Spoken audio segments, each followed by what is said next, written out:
masterpiece we will analyze to date using the literary approach. Stout But Fit is an American contemporary poem written by Maya Angelou. She was an American writer, screenwriter, poet, dancer, actress, and civil rights activist. The name of the poem is On the Pulse of Morning, and she wrote and recited this poem for President Bill Clinton's inaugural ceremony in January 1993. Despite this poem was written for a political occasion, it carries a universal message that resonates beyond the United States of America. It asserts that human beings can change for the better and that learning from our past and despite our differences, we can work together to establish great things. On the other hand, my poem is called Casualty. It is an elegy which was written by Seamus Heaney in 1979. He was an Irish poet and he was recognized for being one of the major poets in the 19th century. Also, he was the winner for a Nobel Prize for Literature in 1995. His poetry is characterized for being critic.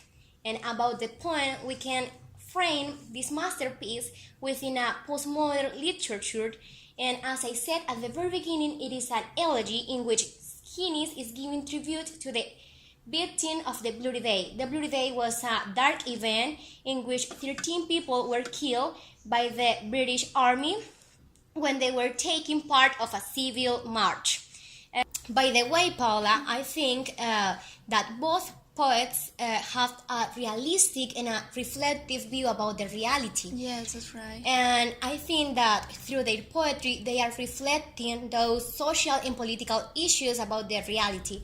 But also, I think that in the audience for the both poems is the same as a historical event. For example, yours was written for a president's inaugural ceremony, and mine as a commemoration for a dark day, but it was also a historical event. Yes, I'm totally in agreement with you, Jessica. Now, the main symbols from the poem On the Pulse of Morning.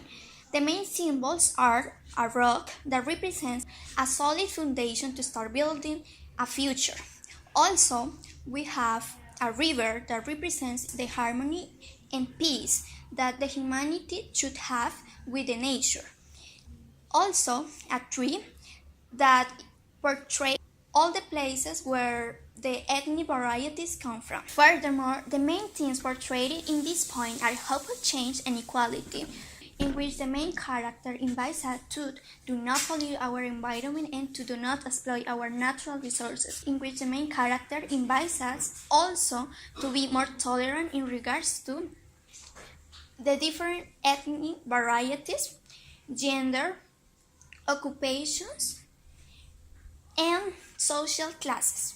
All of this will help us to build a dream that is portrayed in which there is an equal world, in which people preserve the nature. This poem is not organized by stanzas, but it is constituted by 107 lines that are written in 3 verses.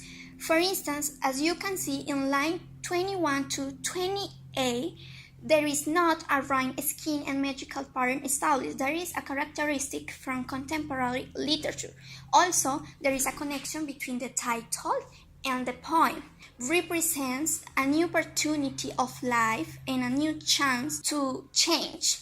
Also, the progression of this poem is linear, and the speakers of this poem are 3: the poetic voice and the main character voices, the rock, the river, and the tree.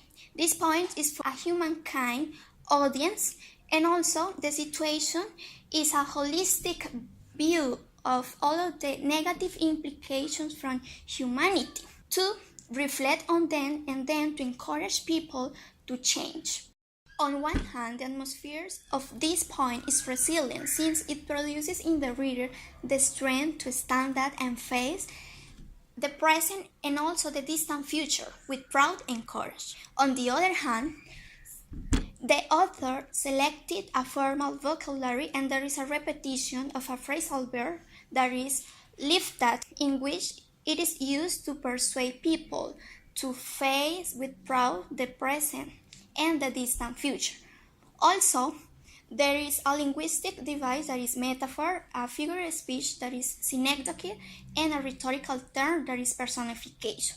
For instance, the author gave abilities to the rock, the river, and tree. Moreover, in the imagery is presented in the senses of to hear, to speak, to touch, and sight. For instance, there is a phrasal verb that is to look at. It creates the visual image of looking into the face and eyes of your sister and your brother. Finally, there is the tone. The tone of the author, almost in all of the masterpiece, is encouraging. The author persuades us to face our present with pride and courage, as I said before, and also to start building a dream to get a better being. About the symbols in my poem, I think that the main symbol is the fisherman, because through his death, the poetic voice highlighted the other victims. But also, in the second part, in the second section of the poem, we can find many different symbols that make allusion to the funeral and to the ceremony. For example, in the first stanza, line 5, the author said coffin in reference to the victims, and also they use blossoms, cathedral, and all of these things for talking about the mass. About the main theme of this poet, I think that is tribute, because the author or the poetic voice is giving a commemoration for all those victims. But also I think that another main thing is wistfulness, because through the poem we can identify that the poetic voice feels nostalgic about the loss of his friend, the fisherman. The organization of this poem is really interesting because it is divided in 3 different sections. The 2 first parts of this poem are formed by 3 stanzas, and the last one just 2. In total, there are 117 lines. In the third, I analyzed most of the lines are 3 meter, but also, for example, line 7, 11, 12, and 14 are tetrameter. About the rhythm, most of them are iambic, but for example, there are some which are trocade. It means that this elegy has not a defined rhythm. About the progression of this poem, we can find a concordance between each part of the poem. The first part is about the fisherman and how he died with the other 13 victims of the bloody day. The second part is like a prize for all those victims, and the last part is about the mourning that is produced by the loss of someone. About the 3 big, I think that the main voice of this poem, more than a poetic voice, it is the same author voice, because he used to be really critic, but also because the fisherman seems to be like a real friend of him. Actually, his real name was Liu Yunail. About the audience, I think that as it is an elegy, the main audience are all those relatives of those victims, or for example, people who has dealt with similar situations or violent situations.